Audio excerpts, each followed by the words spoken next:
පරිසරයේ තරමක් අඳුරින් වැසී තිබුණි.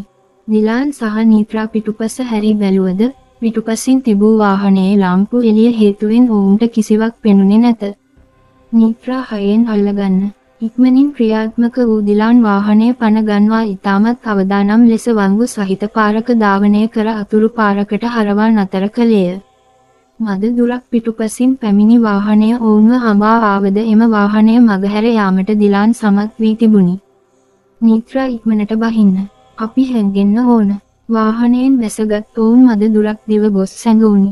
එවිටම නීත්‍රාගේ දුරකථනයට කෙටි පණිවිඩයක් ලැබුණි. මැඩම් ප්‍රේමවන්තයාත් එක්ක පෙම් සුව විදිනව වගේ. අපි හිතුවා කුමාරිකාව හොයාගෙන ආයෙත් එයි කියලා. හැංගිලා ඉන්න තැනින් ඇවිත් අපිට මෙමරි කාඩ් එක දුන්නොත් හොඳයි. නැත්තම් දෙන්නටම එකටම අඩි 6ක් යටට යන්න පුළුවන්. කෙටි පණිවිඩය පරීක්ෂා කර බැලූ නීත්‍රා දිලාන්ටද එය පෙන්විය. දිලාන්ගේ ඇස් උඩ විසිවිය. උන් මාව අල්ලගන්න ඔයාගේ පස්සෙන් ඇවි.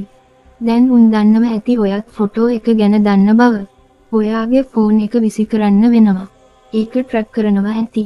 දිලාන් කලබලයෙන් පවසද්දී නීත්‍රා ඇයගේ දුරකථනය ඔහු අතට දුනි. ඔහු දුරකථනයේ ක්‍රියා විරහිත කර පසෙකට විසි කර දමා නීත්‍රා දෙස බැලුවේය. නීත්‍රා උන් ඔයාගේ ෆෝන් එක ට්‍රැක් කරනවා නම් උන් අපි ඉන්න තැන හොයාගනි. ඒ නිසා දැන් අපි මෙතනින් යන්න ඕන. අන්ධකාරයේ මැදින් අඩ හෝරාවක් පමණ ගමන් කළ ඔවුන් අවසානයේ නතර වූයේ අතර දමා තිබූ ගොඩනැගිල්ලක් අසලිනි. අපි උදේ වෙනකල් මෙතන ඉදිමු. දිලාන් නීත්‍රාට එසේ පවස්දී ඇයගේ දෙනෙත් කඳුලින් තෙමුණි. අපිට ගෙදර යන්න බැරිද? ඇය විමසුවේ කෙදිරිලි ස්වරයකිනි. දැන් ගෙදර යන එක අනතුරුදායකයි. උන් දැන් දන්නවා ඔයත් ෆොටෝ එක ගැන දන්නවා කියලා. ඒ නිසා උන් ඔයාට කරදරයක් කරන්න බැරි කමක් නෑ. නීත්‍රාගේ දෙනෙතින් කඳුළු කඩා වැටුනේ නොදැනීමය. ඔයා බය වෙන්න එපා නීත්‍රා, අපි මේකෙන් කොහොම හරි බේරෙමු. නීත්‍රාව පපුවට තුරුළු කර ගනිමින් දිලාන් පැවසිය. වසුදින උදෑසන දිලාන් අවදි වූයේ තිගැස්මකිනි. ඔවුන් රැය පහන් කළේ ඉතා අසීරුවෙන් වූවද අලුයම වෙද්දී දෙදෙනාම නින්දට වැටී තිබුණි. නපුරු සිහිනයක් දුටු දිලානින් බියට පත්ව නින්දෙන් අවදි විය. නීත්‍රාද ඒ මොහොතේම අවදි වූයේ ඇය දිලාන්ගේ උරහිස මතට හිස තබාගෙන නිදාගෙන සිටි බැවිනි. ඒ දිලාන් මොකද වුනේ? වේගයෙන් හුස්ම ගනිමින් සිටි ඔහු දෙස බලා නීත්‍රා විමසුවේය. මම හීනයක් දැක්ක නීත්‍රා.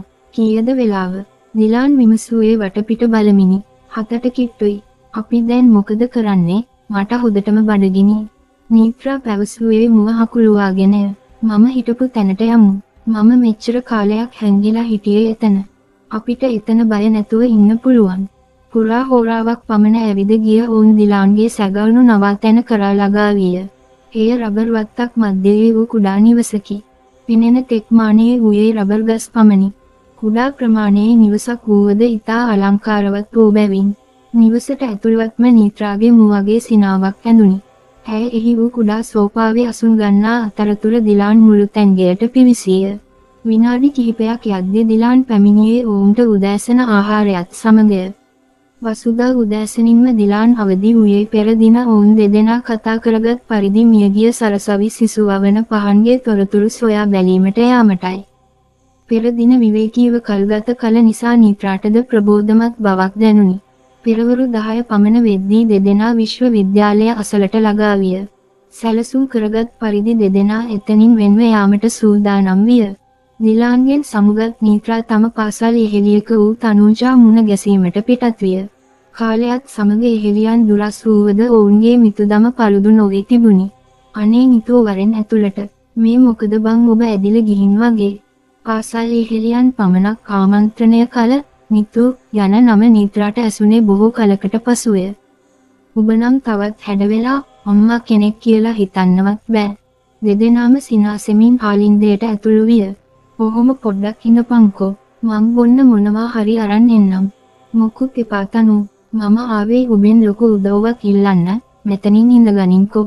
ඒ මොකක්ද ඒ? උඹට මොකක් හරි ප්‍රශ්නයක්ද? සිදු වූ සියල්ල තනුජාට විස්තර කළ නීත්‍රා අවසානයේ නිහඬ වූයේ දිගු සුසුමක් හෙළමිනි. නීත්‍රා දෙස එක එල්ලේ බලා සිටි තනුජා මොහොතක් නිහඬව සිටියේ තමා කුමක් කිව යුතුයද සිතාගත නොහැකි වේ. නිතු මේක නම් ටිකක් සීරියස් ප්‍රශ්නයක්. පොලිස් දෙපාර්තමේන්තුවත් මේකට ගෑවිලා කියන්නේ හොඳට හිතලා තමා දෙයක් කරනවා නම් කරන්න වෙන්නේ. නිහඬතාවය බිඳ දමමින් තනුජා පැවසිය. ඒ හින්දාම තමා මම ඔබව හොයාගෙන ආවේ තනු. මේක මට විතරක් තනියම කරන්න පුළුවන් දෙයක් නෙමෙයි නිතු. ඔබ දන්නවනේ ඩ්‍රග්ස් ඩීලර් කෙනෙක් කියන්නේ අනිවාර්යෙන් උන්ට පොලිටිෂියන්ලගේ සපෝට් එකක් තියෙනවා. තනුජා පැවසුවේ තරමක් බැරෑරුම් ස්වරයකිනි. තනුජා මොහොතක් නිහඬව සිටියේ නීත්‍රාගේ මුහුණ දෙස එක එල්ලෙන් බලාගෙනය. ඒ දැස් තුල පෙර පැවති බිය වෙනුවට දැන් ලියලමින් තිබුණේ අගාධයක් වැනි ගැඹුරු සිතුවිල්ලකි. කාමරයේ තුල රජ කලේ මරණීය නිශ්ශබ්දතාවයකි. නිතු, උඹට මම එකක් අහන්නම්. තනුජාගේ හඩ ගොරෝසු විය. උඹ මේක මෙතනින් නවත්තන්න හිතනවද? නැත්නම් අවසානයක් දකින්නම ඉස්සරහට යනවද? නීත්‍රා පිළිතුරක් දීමට පෙර දැස් පියාගත්තාය. පසුගිය රැයේ දුරකථනයට ආ නිර්නාමික පණිවිඩය දිලාන්ගේ දැස්වල තිබූ ඒ අසරණ පෙනුම සහ ඇයගේ ලැප්ටොප් බෑගයේ වූ කුඩා මෙමරි කාඩ් එක. ඒ සියල්ලම මහ රළ ගෙඩියක් මෙන් ඇගේ මනසට කඩා වැදුනි. නවත්තන්න බෑ තනු. නීත්‍රාගේ හඩ වෙවුලුම් සහිත වූවද එහි ස්ථීර බවක් තිබුණි. මම දැක්ක දේ, මම අහපු දේ, ඒවා මගේ හිත ඇතුලේ හිර කරගෙන මට ජීවත් වෙන්න බෑ. මට දිලාන්ගේ ජීවිතේ ගැන ලොකු බයක් දැනෙනවා. ඒක මාව හුස්ම හිර කරලා මරනවා. තනුජා පෙනහළු පිරෙන්නට දිගු හුස්මක් ගත්තාය. ඇගේ දැස්වල තීරණාත්මක බැල්මක් ඇඳුනි. එහෙනම් මං උඹට උදව් කරනවා. හැබැයි ඔබ හිතන විදිහට නෙමෙයි. පොලිසියට යන්න බෑ කියන ඔබේ තීරණය හරි. ඒත් නීතියෙන් සම්පූර්ණයෙන්ම ඈත් වෙලා අපිට මේ ගේම් එක ගහන්නත් බෑ. නීත්‍රා අන්දමන්දව බලා සිටියදී තනුජා ඇයට පැහැදිලි කිරීමට පටන් ගත්තේය. ඇය තම කාර්යාල මේසයේ ලාච්චුවක් ඇද සුදු පැහැති කඩදාසි කිහිපයක් පිටතට ගත්තාය. ඇගේ මුව ඇඳුනේ අඳුරු සිනහවකි. අපි මුලින්ම කරන්නේ confidential affidavit එකක්. රහසිගත දිවුරුම් ප්‍රකාශයක්. දිවුරුම් ප්‍රකාශයක්. නීත්‍රා ප්‍රශ්නාර්ථයෙන් බලා සිටියාය. මේක පොලිසියට දෙන එකක් නෙමෙයි. නඩුවක් දාන්න යන එකකුත් නෙමෙයි. අපි මුලින්ම කරන්නේ මේ සත්‍ය නීතිය ඇතුලේ ලොක් කරන එක. උඹ අද කියන හැමදේම, උඹ දැක්ක දේ, උඹට ආපු තර්ජන, මේ මෙමරි කාඩ් එක සහ උඹ පොලිසියට නොගියේ කියන හේතුව පවා මේ කඩදාසි ඇතුළට යනවා. නීත්‍රාගේ දැස් වියෙන් විශාල විය. එතකොට උන් මේක දැනගත්තොත් දන්නේ නැහැ. තනුජා ස්ථිර හඩින් පැවසුවාය. මේක සීල් ලියවිල්ලක්. මේක ඕපන් වෙන්නේ ඔබට හරි මට හරි නැත්නම් දිලාන්ට හරි මොනෑම් හෝ අනතුරක් වුණොත් විතරයි. ඒ කියන්නේ මේ සත්‍ය ඔබේ මිනි පෙට්ටියත් එක්ක වැළලෙන්නේ නැහැ. ඒක නීතියේ ෆයිල් එකක් ඇතුලේ පන පිටින් ඉන්නවා.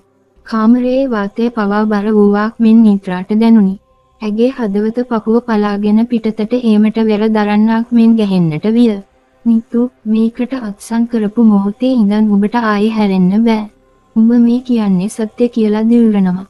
ඒක බොරු වුණොත් ඔබ වරදකාරියක් වෙනවා. හැබැයි තනුජා හඩ පහත් කර නීත්‍රාගේ දැස් දෙස කෙලින්ම බැලුවාය. නීතිය කියන්නේ හැමින් යන දෙයක් නිතු. හැබැයි ඒකට කිසිම දෙයක් අමතක වෙන්නේ නැහැ. නීත්‍රා ගැඹුරු හුස්මක් ගත්තාය. පොලිස් නිලධාරියාගේ රුදුරු මුහුණ මතක් වෙද්දී ඇගේ ඇඳ කිලිපොලා ගියද ඇය පෑන අතට ගත්තාය. ඇගේ අත වෙවුලමින් තිබුණද පළමු ඉංග්‍රීසි වාක්‍ය කඩදාසිය මත සටහන් විය. We make this affidavit in fear, but in truth. මිනිත්තු කිහිපයකට පසු භයානක සත්‍ය අකුරු බවට පත්ව කඩදාසිය මත සිරවිය. අවසානයේ නීත්‍රා තම අත්සන තැබුවාය. ඒ අත්සන ඇගේ ජීවිතය සහ මරණය අතර ඇති ගිවිසුම වැනිය. තනුජා ඉතා ප්‍රවේශමෙන් එම ලියවිල්ල ලියුම් කවරයක බහා සීල් කළාය. මේක එක කොපියක් විතරයි. තව කොපියක් සුරක්ෂිත තැනක තියෙනවා. ඒ වගේම ඩිජිටල් ස්කෑන් එකකුත් මම ගත්තා. නිතු, දැන් ඔබ නිකම්ම වික්ටිම් කෙනෙක් නෙමෙයි. දැන් ඔබ සාක්ෂියක්. ඔබ හුස්ම ගන්න සාක්ෂියක්. නීත්‍රාට එය තේරුම් ගැනීමට අපහසු නොවිය. මෙතෙන් පටන් හමා එන්නන් සොයන්නේ මෙමරි කාඩ් එක පමණක් නොවන බව ඇය දැන සිටියාය.